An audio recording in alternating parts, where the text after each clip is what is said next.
Nós estamos na série Avivamento. E avivamento tem tudo a ver com o tempo que nós estamos vivendo e desejando viver mais intensamente ainda. Todos nós aqui temos o Espírito Santo de Deus. Mas por diversos momentos, inclusive ouvimos isso aqui, não sei se foi o Hugo ou se foi o David pregando, mas o enchimento e foram cheios do Espírito aconteceu mais de uma vez. Várias vezes aconteceu. Ter o Espírito Santo não significa dizer que você está cheio.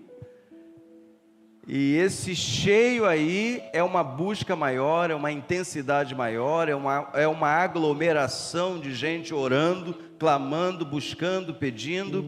Maioria absoluta dos avivamentos que aconteceram na história tem a ver com oração, com jejum, com entrega total de vida e na busca pelo Senhor e pelo que Ele, somente Ele pode realizar na nossa vida. E eu tenho certeza que será assim também com a nossa igreja. Temos visto muitos sinais de que a igreja está viva, preparada, pronta, desperta, mas ainda mais do Senhor, ainda as coisas grandes e firmes que estão ocultas e que só são acessadas quando clamamos. Clama a mim e responder-te-ei e anunciar-te-ei coisas grandes e firmes que não sabes, estão ocultas. Então, até aqui nos ajudou o Senhor, amém? Mas Ele quer nos levar mais longe e nós vamos chegar lá para a glória de Deus. Atos 2:47 nos diz assim: louvavam a Deus por tudo e eram estimados por todos, e cada dia o Senhor juntava ao grupo as pessoas que iam sendo salvas. Uma igreja que louva ao Senhor, uma igreja que adora ao Senhor, uma igreja que está cumprindo o propósito do Senhor. Ontem 38 irmãos estavam caminhando pelas ruas do Espraiado. Vimos e ouvimos muitas coisas maravilhosas: louvor, oração, imposição de mãos, profecias, curas. Sabe por quê? Porque a autoridade do Deus Todo-Poderoso está sobre a sua igreja. Jesus perguntou então aos seus: se a luz que está em vocês ficar embaixo da mesa, vai clarear? Não. Coloca-se aonde? Em cima, para que possa clarear. Se o sal que nós somos se tornar insípido, com que há de se salgar, temperar, preservar? Então, cuidem para que a luz que está em vocês não sejam o quê? Trevas. Porque uma vez que entendemos que temos uma missão nesta terra, e ela ficou muito clara quando Jesus disse para irmos, então, queridos, vir à igreja é uma consequência dessa comunhão que temos em Cristo Jesus. A nossa unidade está nele. Então a gente vem aqui. Mas amanhã, lá no consultório, amanhã, lá na loja, amanhã, lá no governo, amanhã, nos esportes, quem está entendendo? Diga amém. Amanhã, lá na universidade, é o tempo em que você está indo, fazendo a diferença, mostrando que você de fato é luz, mostrando que de fato você é sal. Por isso que vir aqui é para encher o tanque, para iniciar uma nova caminhada, conduzindo muitos à verdade do Evangelho. Queridos, o Evangelho ilumina a nossa vida. O Evangelho ilumina a nossa mente, nos dá uma nova perspectiva de vida, nos dá sonhos que até então eram sonhos para esta vida. Mas hoje, quando nós nos reunimos aqui, nós desejamos muito que você saia daqui enviado como missionário para o lugar aonde Deus vai te levar.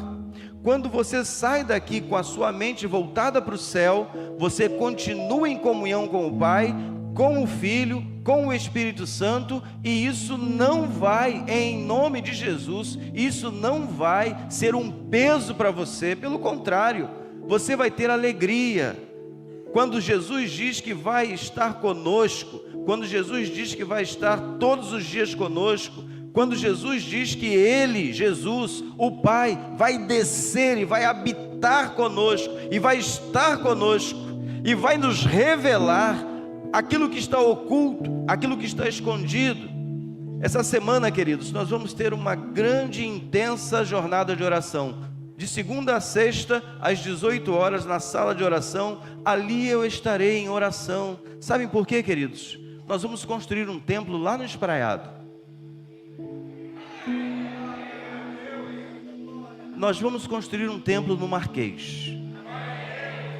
Nós vamos mudar um pouquinho aqui a fachada da nossa igreja. Nós vamos adquirir novos assentos para esta igreja. Tudo isso, queridos, só pode sair e vai sair do papel com o joelho no chão. Pastor, já tem dinheiro? Não. E quando é que a obra de Deus precisou de dinheiro? A obra de Deus precisa de visão, porque a visão atrai a provisão. Quando você tem uma visão de Deus, a provisão está garantida. Não sou eu, não é você, é Deus. Ele é o dono do ouro e da prata. Eu pensava numa tenda, colocar uma tenda lá no Espraiado para a gente começar a aquecer o terreno. E na minha reunião de equipe pastoral, todos disseram: não, pastor, vamos fazer o templo. Aleluia.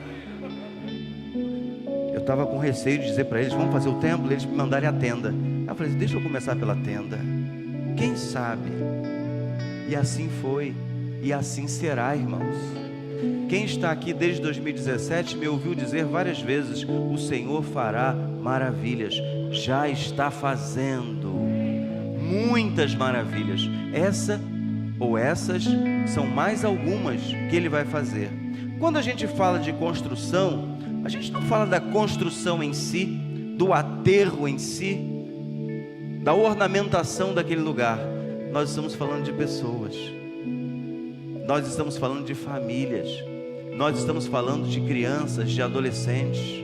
Queridos, imaginem, não sei se tinham 8 crianças aqui na frente hoje, mas 8, 9. O ministério aqui recebe à noite aqui, às vezes 100 crianças, mas imaginem essa criançada com essa disposição toda, nessa praça, pulando e saltando e cantando e glorificando a Deus. Sabem por quê, queridos? Aqui é uma bênção, mas lá fora vai causar impacto em quem está nas trevas. Vai ter gente passando e dizendo assim: poxa, eu já pertenci a isso aí, eu já fui crente. Sabia, queridos, que hoje, no Brasil, você vai evangelizar pessoas que estão sendo reevangelizadas. Elas já passaram por uma igreja, elas já tiveram uma experiência numa igreja, elas já tiveram uma experiência com o Senhor. Existe um número que é maior do que os que estão dentro da igreja, são os que já estiveram e saíram. Mas Jesus disse o seguinte: a perdida buscarei, a desgarrada tornarei a trazer, a enferma fortalecerei, mas as gordas, repita comigo, as gordas, as fortes, eu vou rejeitar. Sobre elas virá juízo. Há um contexto para tudo isso. Não é obesidade. Se fosse, eu estaria perdido. Nos dias de Jeremias, aqueles que tinham o conhecimento bíblico, aqueles que tinham o conhecimento da palavra, estavam negando a verdade ao povo. E o povo estava desiludido, enfermo, abandonado, sem ninguém que os pastoreasse. E Jesus então mandou essa palavra: a perdida eu vou buscar. Quantos aqui querem buscar uma ovelha perdida? Quer buscar? Quantos querem ver aqueles que um dia pertenceram e saíram e não estão em nenhuma igreja? Você quer fazer isso também? então você está entendendo que você é um chamado de Deus para salvar pessoas, para fazer voltar aos caminhos do Senhor. Todo mundo fecha o olho rapidinho, assim, vai ser rápido, fecha o olho. Quantos aqui se desviaram do caminho e voltaram? Ergam as suas mãos. Meu Deus, olha quanta gente. Não olhe, mantenha fechado. Agora pode abrir. Foi bom ter se desviado? Não. Fez sentido algum voltar a um estado depois de ter conhecido a palavra? Então Deus ama também aquele que se desvia, e Ele está de braços abertos aguardando. Uma igreja viva, uma igreja que está entendendo o propósito para o qual ela foi levantada por Deus. Ela está pronta para salvar, ela está pronta para colocar de volta no caminho, ela está pronta para cuidar, mas também, queridos, enviá-los. Senão, vai ficar obeso aqui dentro. O que você recebe, você precisa repartir.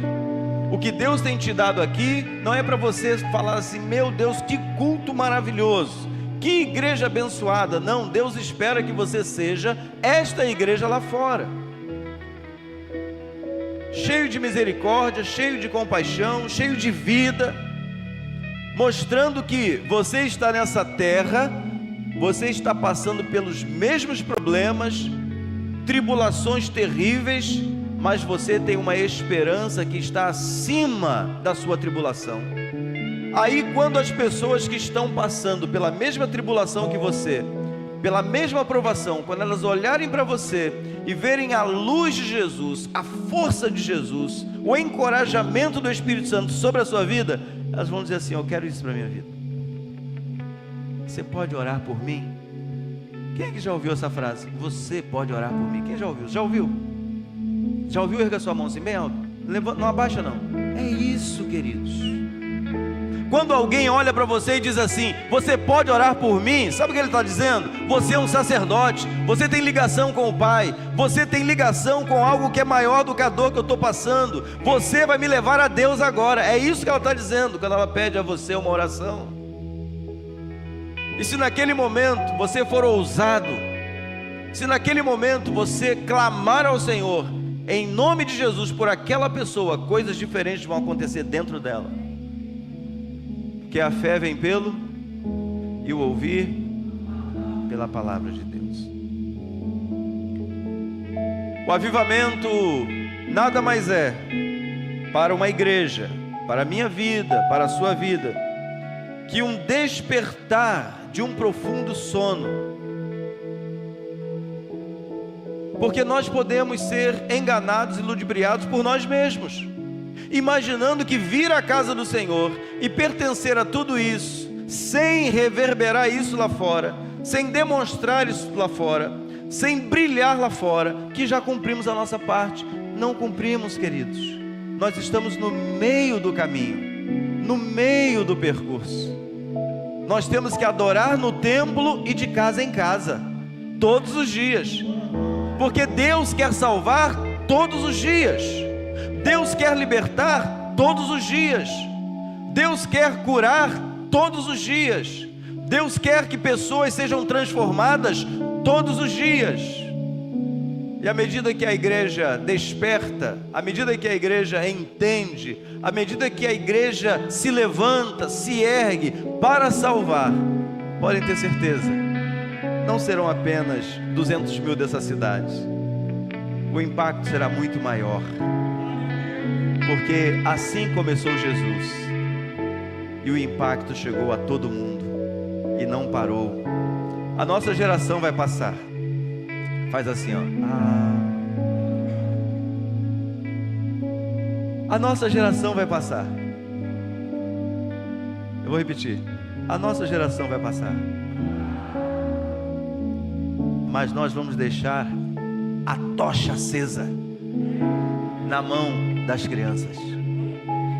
Essas crianças, elas vão estar amanhã pregando aqui, atendendo na tenda, fazendo evangelismo nas ruas, levando pessoas com uma ação social forte, completa, ampla, que alcance o homem no seu todo.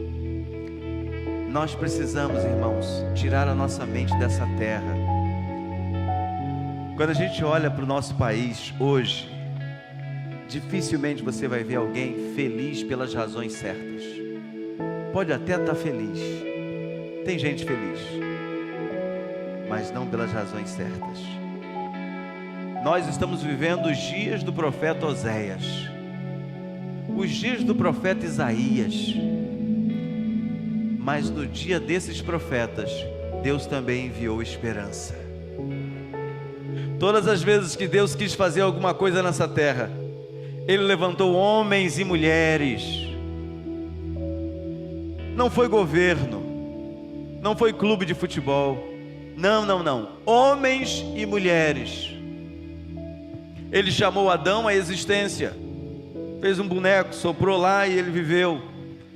Depois ele criou a mulher, depois ele chamou Noé, depois ele chamou Abraão, depois chamou Isaac, depois chamou Jacó, depois os 12 patriarcas, depois chamou os 12 apóstolos, depois chamou a mim e a você. Eles passaram, nós estamos passando, mas assim como recebemos a tocha acesa, assim também vamos entregar àqueles que virão depois de nós. Depois de nós. Então, que neste tempo de ceia, você comece a pensar na missão de Jesus seguindo a partir da sua vida.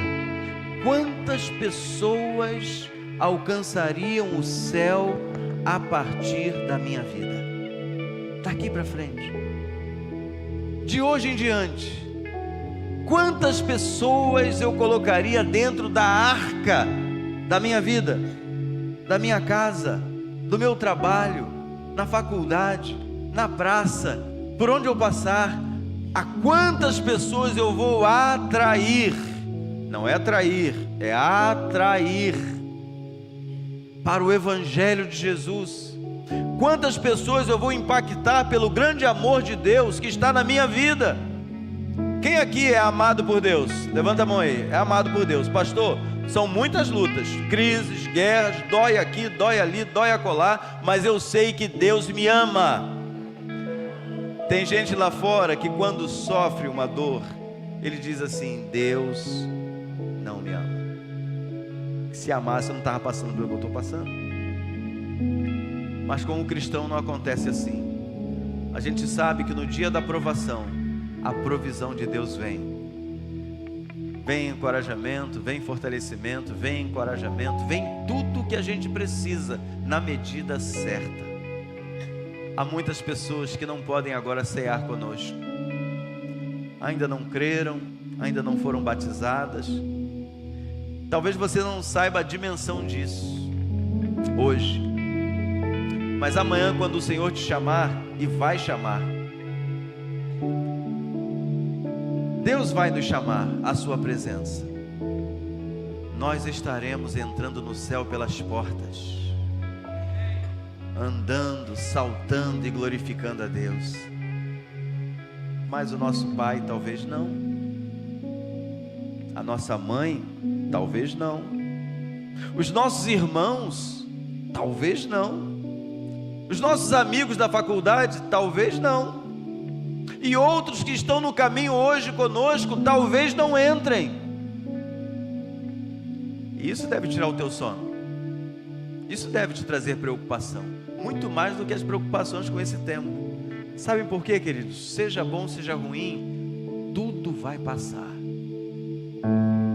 mas a eternidade, para ser bem redundante, a eternidade é eterna. A eternidade é para sempre. Não são 1 milhão de dias na presença do Senhor ou longe dele. Não.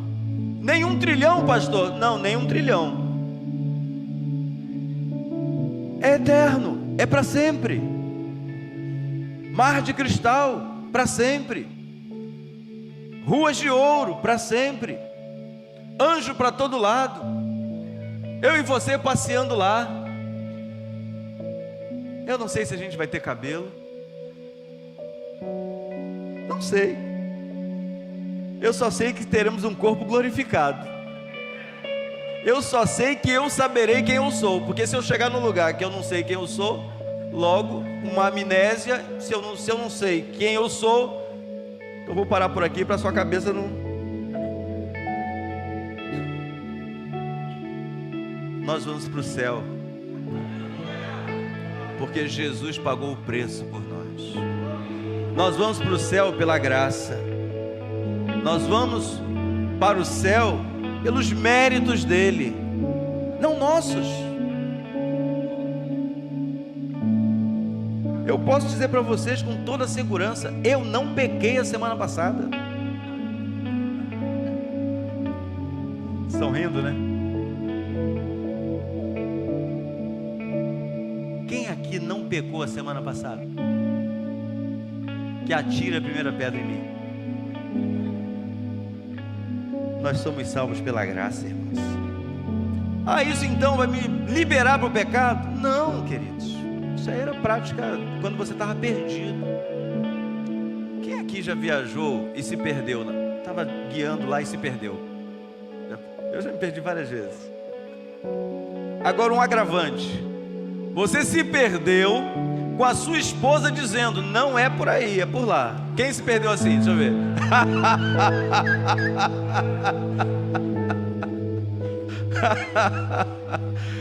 E olha que aquela vozinha no seu ouvido ali do lado tá errado. Rapaz, aquilo qualquer motorista fica perdido literalmente. Quando a voz da mulher penetra os tímpanos. Aí o mais engraçado é que depois que a gente faz a conversão e entra, e ela diz assim, agora tá certo. Aí que piora. Se estiver saindo de férias, graças a Deus, que aí leva tempo, né? 30 dias pelo menos, 15 dias, aí você esquece aquele momento. A Bíblia diz que nenhum daqueles que nele confiam serão confundidos. Você pode se parecer muito com uma pessoa, mas naquele dia, Ele vai dizer para você, vinde, benditos de meu Pai. Vinde. Entrem. Celebrem comigo. Eu conheço vocês. Para outros Ele dirá o seguinte, não vos conheço, apartai-vos de mim. Vós todos os que praticais a iniquidade. Iniquidade é um pecado que está consumado, consolidado, enraizado, e você não se liberta dele. Por quê, pastor? Porque não confessa e deixa. Se confessarmos os nossos pecados. Quem diz isso? É o pastor Cândido ou é a Bíblia? 1 João 1,9. Se confessarmos os nossos pecados, Ele é fiel e justo para nos perdoar os pecados e nos purificar de toda a injustiça. Pecado confessado é pecado perdoado. Dos vossos pecados não me lembrarei mais. Mas se a gente perde a oportunidade de confessar e deixar, pastor, olha, eu luto contra algo que tem sido mais forte do que eu, assim sucessivamente. Compartilhe isso com alguém que você sabe que te ama. Conversa e peça a Ele que fique com você, te ligando todo dia. E aí, venceu hoje? Hoje eu venci. Aí você vai dizer para Ele, amanhã você vai vencer também. Porque, queridos, tem gente que tem mais facilidade, erra, pede perdão e entra no caminho novamente. Outros vão precisar de um companheirismo maior, de uma ajuda maior, de um levantar maior. Quem está entendendo? Então, não fique pensando que você é super-herói e que tem algum mérito seu na salvação que nos foi concedida. Ele nos salvou, Ele nos libertou, Ele nos resgatou, Ele nos redimiu, Ele nos amou, Ele veio aqui, Ele viveu entre nós, Ele entregou a sua vida por nós. Conversava com Raquel essa semana e disse para ela o seguinte: se Jesus não tivesse entregue ou entregado o seu espírito, ele estava agonizando até hoje lá. Mas quando a Bíblia diz assim que ele entregou, ele estava reforçando aquilo que ele disse em João: ninguém tira a minha vida, mas eu a dou, sou eu que estou dando. Quando ele morreu, ele não morreu porque ele não podia simplesmente fazer desaparecer tudo aquilo. Você consegue imaginar? Se do alto da cruz Jesus dissesse: corpo, fique totalmente curado agora, quantos aqui acreditam que poderia? Mas por causa de mim e de você, para que ele de fato fosse propiciação pelos nossos pecados, o sangue dele, a morte dele, a entrega dele, o sacrifício dele, para que ninguém se gloriasse em nenhuma obra hoje que fizesse, mas agradecêssemos sempre ao Senhor que fez tudo. Ele fez tudo. Não fui eu quem disse está consumado, não fui eu. Não fui eu quem disse: Pai, perdoa-lhes, porque eles não sabem o que fazem. Foi Ele. Que hoje, nesta ceia, nesse tempo em que temos a oportunidade de lembrarmos do sacrifício, da morte, da ressurreição e da missão que temos hoje, neste tempo, agradeça, porque você está salvo. Mas não fique com nenhum pecado de estimação, não. Não fique. Não fique com nada que te impeça uma plena comunhão com Deus Pai, Deus Filho, Deus Espírito Santo. Não permita. Tem alguma coisa para corrigir com seu irmão? Vai lá, fala com ele hoje. Não deixe o adversário te bloquear a mente, o coração. Vai lá, se reconcilia com teu irmão, depois você volta. Aproveita enquanto ele ainda está contigo no caminho, porque chega um momento em que as pessoas partem. Partem ou não? Olha, eu já fiz alguns sepultamentos nesses quase 18 anos de ministério. Em Salvador eu conheci todos os cemitérios, de rico, de classe média, de pobre e abaixo de pobre. Quantas pessoas naquele momento falam o que deveriam ter falado em vida? E quando a pessoa vai embora e você não falava com ela, e vem uma dor que só Jesus pode curar. Não é isso que Deus quer para você hoje. Se você tem alguma coisa para fazer por alguém, faça hoje. Não deixe para amanhã. Se você tem alguma coisa relevante para fazer, faça hoje. Não deixa para amanhã não.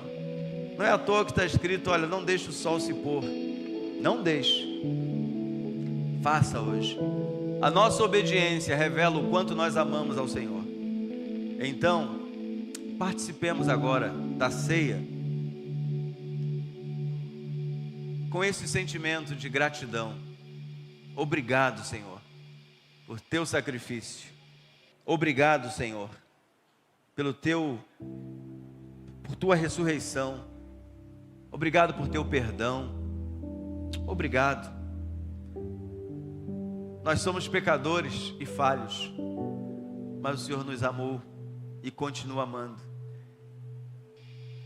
Sabia que na oração de João, capítulo 17, leia depois, ele fala assim: olha, eu estou pedindo por estes discípulos, mas não apenas por estes discípulos, mas por todos aqueles que haveriam de crer no meu nome.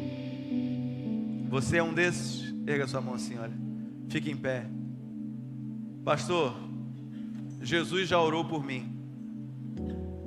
Jesus já intercedeu por mim. E eu tomo posse dessa oração de Jesus, lá em João 17, eu tomo posse. Vivo a partir dessa oração.